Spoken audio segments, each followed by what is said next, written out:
bună, dragi urmăritori! Bun venit pe canalul nostru! Te afli la adresa potrivită, unde poți accesa instantaneu cele mai recente știri. Vestea iertării lui Slatirkoglu a căzut ca un balsam asupra inimilor familiei lui Halil Ibrahim. Timp de săptămâni, zvonurile despre o despărțire definitivă au întunecat atmosfera din jurul cuplului. Nimeni nu știa dacă va exista o cale de întoarcere, dar gestul lui Slatirkoglu a surprins pe toată lumea. Halil Ibrahim își arătase vulnerabilitatea așa cum rareori o făcea, iar acea sinceritate a fost cheia care a deschis ușa către iertare. Ușurarea a fost imediată, mai ales pentru cei apropiați.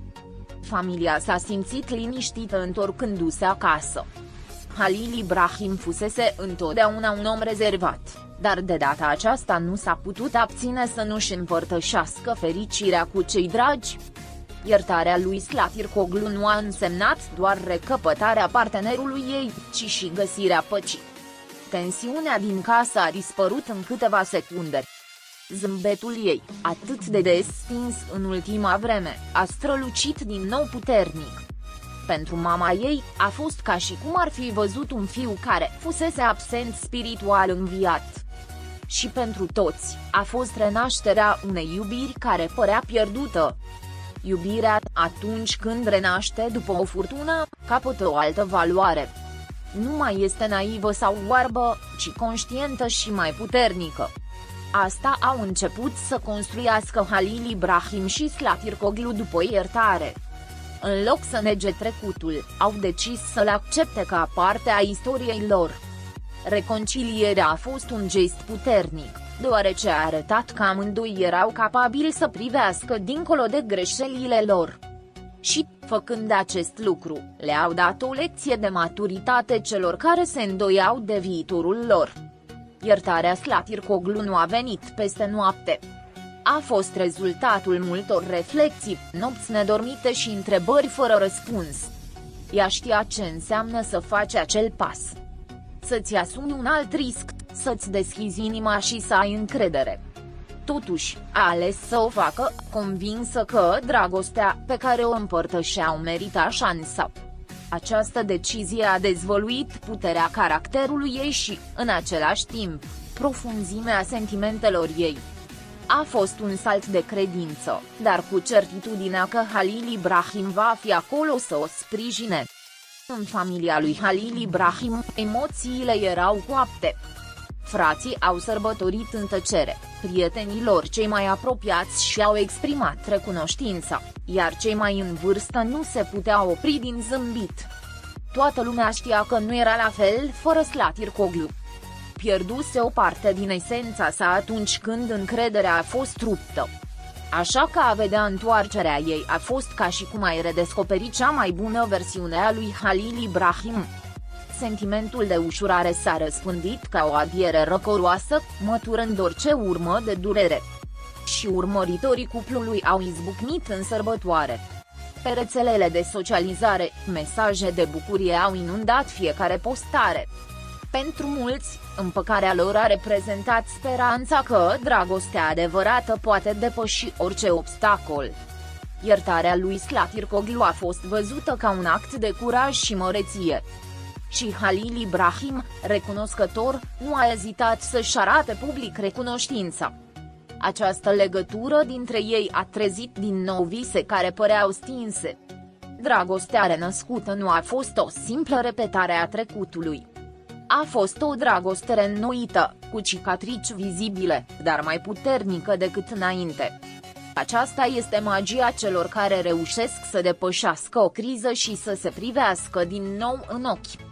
Nu este vorba despre uitare, ci despre transformarea durerii într-o nouă oportunitate.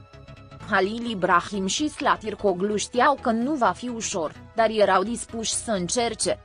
Și acea încercare era deja o promisiune pentru viitor. O altă aură se simțea în fiecare gest recent dintre cei doi. Halil Ibrahim, mereu protector, părea și mai atent la fiecare detaliu. Slatirkoglu, mai senin, radia un calm contagios. Împreună, au transmis sentimentul că au găsit un nou echilibru. Familia, văzându-i, nu și-a putut stăpâni lacrimile de emoție. Împăcarea depășise toate așteptările și, cel mai important, părea autentică și plină de posibilități. Cuvintele lui Halil Ibrahim despre această renaștere au fost simple, dar emoționante. Uneori trebuie să pierzi ca să înveți să apreciezi, a mărturisit el. Această frază a rezumat întregul proces prin care trecuseră. Zlatirkoglu, la rândul ei, a ales tăcerea, dar prezența ei a vorbit de la sine. Iertarea pe care a acordat-o nu avea nevoie de justificări sau discursuri lungi. Simplul fapt de a fi acolo, de a avea din nou încredere, a fost suficient pentru a înțelege totul. Cei apropiați cuplului cred că această renaștere va marca un nou capitol în viața lor. Nu doar ca și cuplu, ci și ca indivizi, amândoi sunt întăriți. Dragostea, atunci când îndură testul durerii, lasă urme de neșters. Dar acele urme sunt cele care dau profunzime sentimentelor. Halil Ibrahim și Zlatirkoglu au arătat că sunt dispuși să le suporte. Și acel gest este ceea ce i-a mișcat cel mai mult pe cei din jur.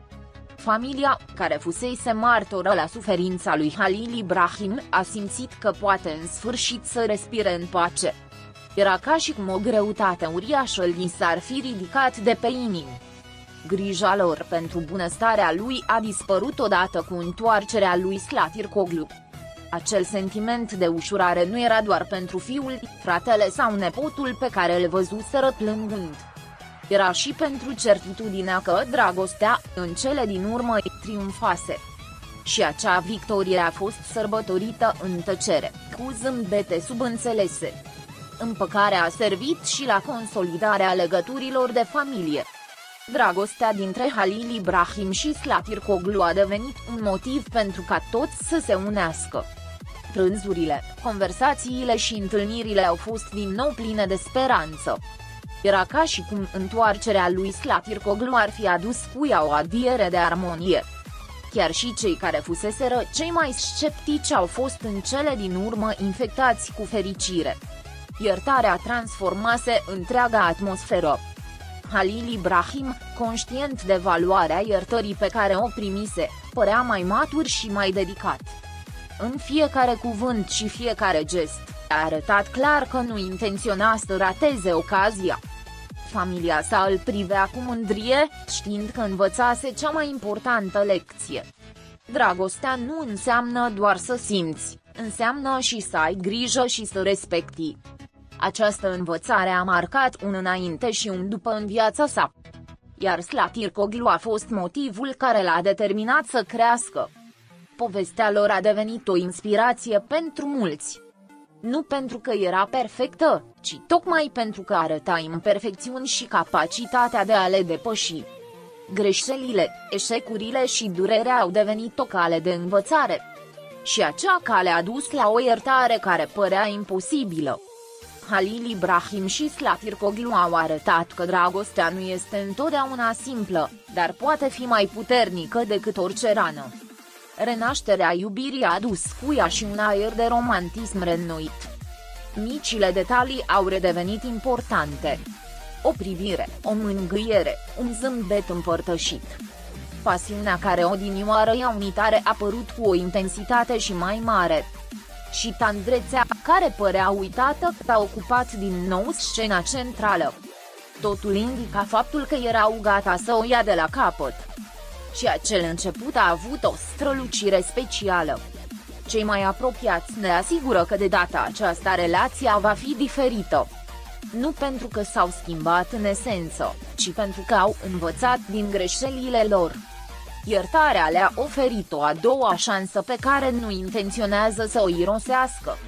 Încrederea, deși fragilă, începe să se reconstruiască.